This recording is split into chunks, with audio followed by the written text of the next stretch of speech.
জান্নাতের ভেতরে জান্নাতীরা সূর্যের প্রচন্ড তীব্রতাও পাবে না, আবার শীতের কারণে কষ্টও পাবে না। দুইয়ের মাঝামাঝি চমৎকার আনন্দ ঘন নাতিশীতোষ্ণ একটা পরিবেশ আমি জান্নাতে করে দিয়েছি।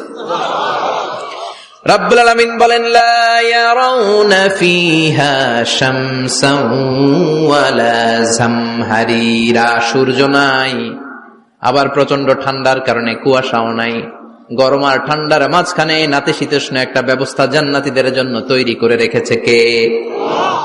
জান্নাতে নারীদের জন্য গহনার কোনো অভাব নাই। নারীদেরকে খুশি করা যায় গহনা দিলে আর জামদানি শাড়ি দিলে। ইদানিং কালে মনে হয় লেহেঙ্গা টেহেঙ্গা দিলে খুশি হয়। লেহেঙ্গা, পাখি ড্রেস, আর কি কি বেরিয়েছে, কি নাম, কিরণমালা, সর্বনাশ। এগুলো দিলে মহিলারা খুশি। শাড়ি দিলে, জুয়েলারি দিলে, অর্নামেন্টস দিলে। নারীদের হৃদয় কিন্তু খুব কোমল। নারীদেরকে আপনি সহজে খুশি করতে পারবেন, খুব সহজে। বিশ্বনবী তাদেরকে বলেছেন, রিফকাম বিল কাওয়ারিদ, নারীদের সাথে কোমল আচরণ করো। নারীদের সাথে কঠিন হলে ওনারা রেগে যাবে, আর নরম হলে গলে যাবে। সুবহানাল্লাহ পড়ে।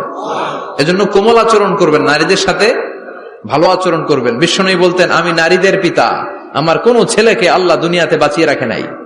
এজন্য খবরদার নারীদের সাথে খারাপ আচরণ করো না। ওই ব্যক্তি আল্লাহর কাছে সেরা যে তার বউয়ের কাছে সেরা, ঠিক কি না? বিশ্বনবী বলতেন, আমি আমার সব বিবিদের কাছে সেরা।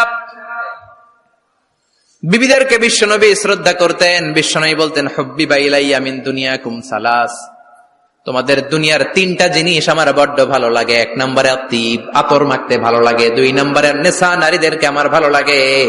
তিন নম্বরে কুররাতু আইনি ফি সালাত, নামাজে দাঁড়ালে আমার ভালো লাগে।